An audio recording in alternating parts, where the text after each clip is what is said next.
Democratic Party to pieces with a $2 billion hammer.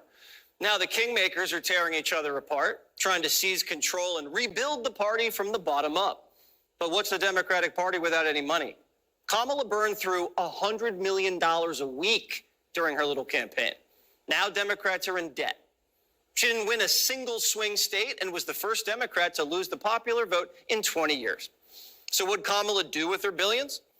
New reporting from the Times shows Kamala gave $2 million to influencers and spent $10 million on concerts. Kamala blew $900,000 to put her face on the Las Vegas Sphere.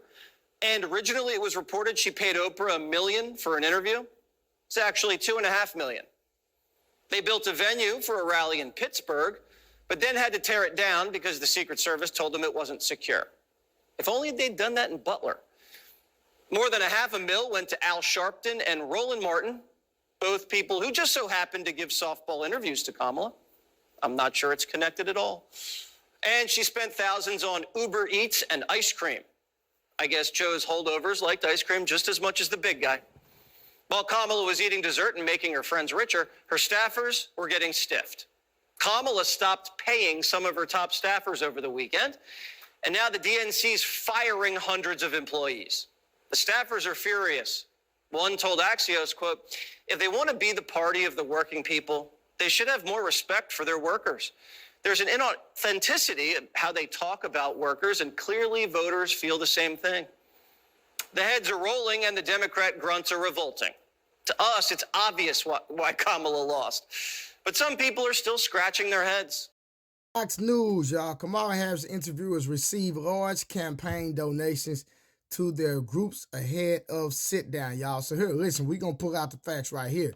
Vice President Kamala Harris' campaign reportedly gave large amounts of money to organizations run by media figures in the weeks before sitting down for interviews with them. FEC filings first reported by the Washington Free Beacon show the Harris campaign gave $250,000 donation to Reverend Al Sharpton's nonprofit organization in September and October. Wow. So he got $500,000 on a failed campaign. Listen, the Democratic Party need to go back to the drawing board. I don't know who was her campaign manager, but they failed her. Watch this.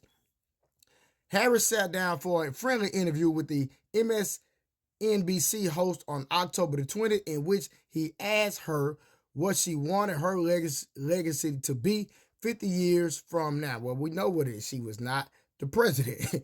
Sharpton wasn't the only media ally that received a payment from the campaign to his organization that had their sit-down interview, a bombshell New York Times reporter revealed.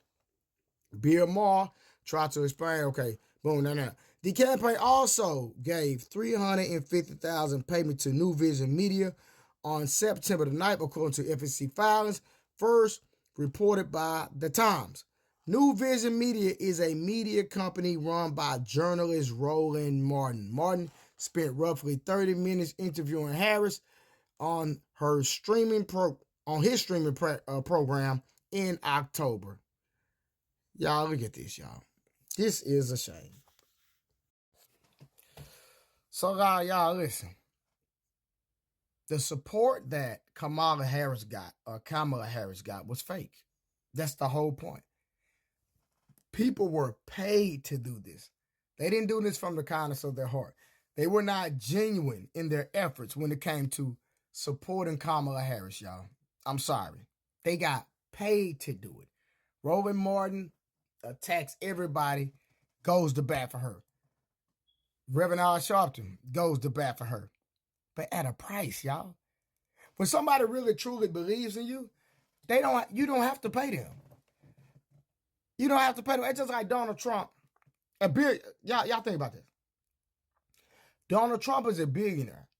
His net worth has actually went down since he's been president because of first of all, he doesn't receive any money. He gives away, he donates his salary.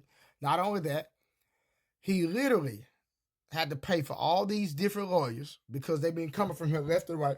Excuse me, y'all. Attacking him from left to right. So the man has been dishing out money, funds, over and over again because He wants to stand up for the country, y'all. He wants to save our country from these Democrats. And again, she gave Megan Thee Stallion $5 million. She gave Beyonce $10 million thinking that Beyonce, just her showing up at a rally for 3 minutes, was going to trick the American people. They gave out so much money that it doesn't even make sense, y'all. They raised over $1 billion. She said she was black. None of that money went to the black community. It went to different influencers. And those influencers, most of them already had money. And you already know that you're giving to their foundation just so they won't, quote unquote, it's not going to that particular individual.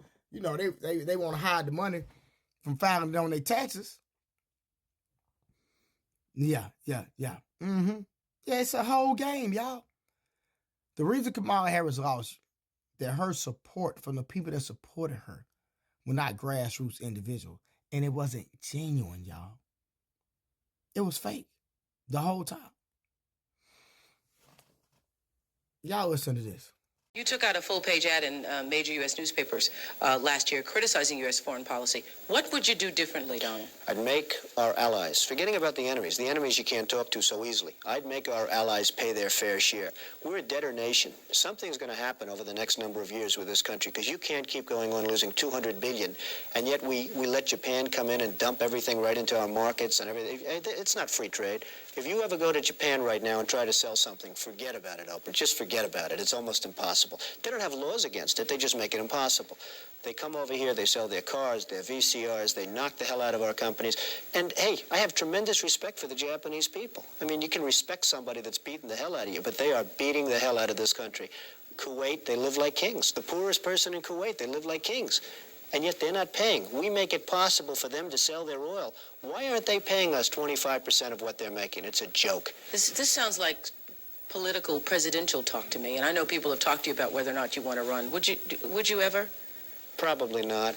But I do get tired of seeing the country ripped off. Why would you not? I just don't think I really have the inclination to do it. I love what I'm doing. I really like it. Also, it doesn't pay as well. No, it doesn't. But, I just probably wouldn't do it, Oprah. I probably wouldn't, but I do get tired of seeing what's happening with this country. And if it got so bad, I would never want to rule it out totally, because I really am tired of seeing what's happening with this country, how we're really making other people live like kings, and we're not. What do you think of this year's presidential race, the way it's shaping up? Well, it's going to be very interesting. I think that probably George Bush has an advantage in terms of the election. I think that probably people would say that he's got like that little edge in terms of the incumbency, et cetera, et cetera. But I think Jesse Jackson's done himself very proud. I think Michael Dukakis has done one hell of a job.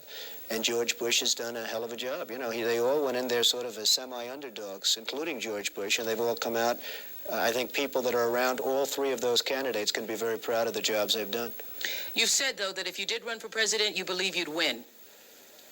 Well, I don't know. I think I'd win. I tell you what, I wouldn't go in to lose. I've never gone in to lose in my life. And if I did decide to do it, I think I'd be inclined. I would say that I would have a hell of a chance of winning, because I think people, I don't know how your audience feels, but I think people are tired of seeing the United States ripped off. And I can't promise you everything, but I can tell you one thing. This country would make one hell of a lot of money from those people that for 25 years have taken advantage. It wouldn't be the way it's been. Believe